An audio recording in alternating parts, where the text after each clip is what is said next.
Eddie Howe rarely changes his mind. He sticks to his guns, bang, bang, bang, bang, bang. He did not here. Here, Eddie Howe said, these two, Wilson and Isak, cannot play together. He kept saying when the press were pushing, but surely Isak's got to be in the side. Isak's got to be in the side. He said, well, they can't start together. Him and Wilson, there might be the odd occasion, but they can't start together. By the end of the season, the can't start together had changed to must start together. And they were the first two names on the team sheet because they were goal scorers and because they had quality, although different types of quality. And to do that, Isak often started on the left with Wilson down the middle. The difficult thing for Isak is such a good all-round player. He can almost play anywhere. Wilson can only play in one position. Wilson's got to play between the sticks, attacking the goal from the centre of the pitch. He does that very, very well. He does that well enough to be in the England squad, but he couldn't play out wide. He hasn't got the attributes, whereas Isak, perhaps to his own detriment, because it's taken him out his best position, and I am a great believer his best position is centre forward. But then what do you do with Wilson? Impact sub, or if you want two goal scorers on the pitch, you've somehow got to get them both on. And the answer has been one centre forward and one outside left, if you like. And that's the decision for Howe this summer. Let's say the players are both fit. What do? Do you sacrifice Isak for the good of the team and play him out wide left so you can play Wilson? Or do you play Wilson as a bench player? Because I tell you one thing that he will do, Isak will start for Newcastle United this coming season. It's what position he starts in. But he will start. And bear in mind that he's a centre forward. He's a Swedish international centre forward. He's not, that's his position, the same as Wilson. Yet he was played out wide left, ahead of Joe Linton, ahead of San Maximum, ahead of Murphy and Almiron that can play either side, and Gordon that can play either side. He was starting ahead of orthodox wingers, playing out the position. That's how good he is. But a decision has got to be made by Eddie Howe, who plays orthodox centre forward. And if I was Isak, that's the position I'd want to play. But can you afford to leave your top goal scorer, Wilson, out of the side, who scored 18 Premier League goals, the most he's ever scored in his career? And by the way, Isak helped make Wilson. Wilson got back in the England squad. He went to the World Cup. Then he had a terrible dry period and a little injury. Then all of a sudden, Isak's in there with him and he starts scoring goals again. And he gets in the England side at the end of the season and scores his second England goal, albeit from the penalty spot. Isak had a great input in that, but it is a real problem. Nice one, but it's a real problem for Eddie Howe. Who is Newcastle's number 9 on the opening day of the season? And if I'm not mistaken as well, in that final, he sort of played as a number 10 as well. So that throws another dynamic into Eddie Howe's thinking. I mean, for me, I think it has to be Isak up front and Wilson from the bench. I think I was one of those people that was calling for Isak to start on the left for a long time before Eddie Howe did. But then after a few games, I kind of went back on myself because I didn't think he was effective enough. I thought he looked restricted. I don't think he looked like he was enjoying himself. And I think teams they didn't really have to work out how to stop him because half of the battle was that he wasn't enjoying it either. And he kind of, in his head, I think he presented an advantage to the opposition by thinking, I'm not too comfortable here.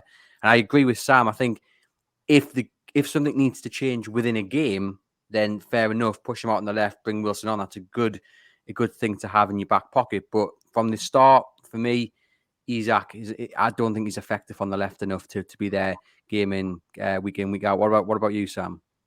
I think what we have to consider is, just to sort of play devil's advocate a bit, is do you change formation going into this season? Because as John says, he can play anywhere along that forward line. He's played left, like you say, Andrew. He played number 10. He was there for a bit at Brentford away. He played number 10 when Wilson got put on against Fulham, where we got the last minute winner at home. He's done great things off the right. If you go back and think to the semi-final first leg at Southampton, he set the goal up for Joe Linton coming off the right-hand side. He can do it all. So for a 4-2-3-1, for instance, do you put Isak in the 10? You can still have your two wingers with Wilson up top, and then you've got Bruno and Tonali, which is one of the, if not the best midfield duo in the Premier League. It would certainly compete with Manchester City. There's no doubt about that. So it's an interesting one that maybe Eddie Howe has to consider. But on the other hand, the 4-3-3 worked fine. And what we're all about now is needing strength in depth to compete on all fronts, not just the Premier League and a bit of a cup run. There's European jaunts to be had as well, and we want to compete in everything, don't we? Two big calls there, John. Do you want to address the two big calls from Sam, the change of formation, and then the centre midfield? The interesting thing, just throwing devil's advocate and throwing a little bomb in the works for a bit of fun. The interesting thing is that, from my point of view, while Eddie Howe knows how good Isak is and knows that he's got this great weapon to his artillery, he is also a great lover for many seasons of Callum Wilson, going all the way back to Bournemouth, when he got Callum Wilson his first England caps at a club like Bournemouth. With all respect to Bournemouth, I'm talking about the stature of the club. And he got him in the England team. Now, he's just finished the season with 18 goals in the Premier League. Do you think on the first day of the season he'll actually leave Wilson out and put him on the bench? I'm just playing devil's advocate. I'm not saying he shouldn't, and I'm not saying, well, I've already said Isak for me is Newcastle's best number 9, and that's saying something because I rate Callum Wilson. Totally different sort of play. But do you think that he would put Wilson, after his 18 goals last season and back in the England squad, top goal scorer at Newcastle, he's just had his best season, do you think he'll bench him on the opening day if they're both fit? That's an interesting one. I don't think Callum Wilson has a tremendous record on the first day of the season as well. Throw that in the mix. I think he will do, though, because we've seen before he's not afraid to make those decisions. Didn't Callum Wilson score 2 in one game, and then the next game he was on the bench?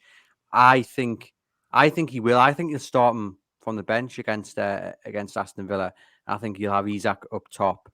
I think he'll play them both.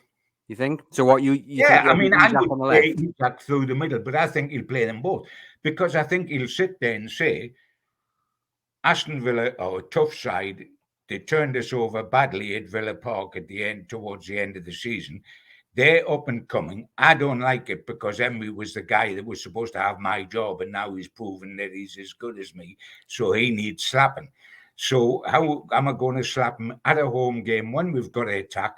I've got to get Wilson and Isak in the same side somewhere. Because do you think, though? By the way, I'm talking about what I think Eddie Howe will do, not what I would necessarily do. And I think Eddie Howe will want them both on his side. What happens after the opening day, we don't know. It always depends on results. But I think he's very loyal. While you say he's not afraid, Andrew, and it's correct of making tough decisions, he's also loyal to players he thinks he should be loyal to, that give him service, whether that's Dan Burn, whether it's Callum Wilson, whoever it is. He's generally loyal. And I think if he can think he can show on them both, he'll do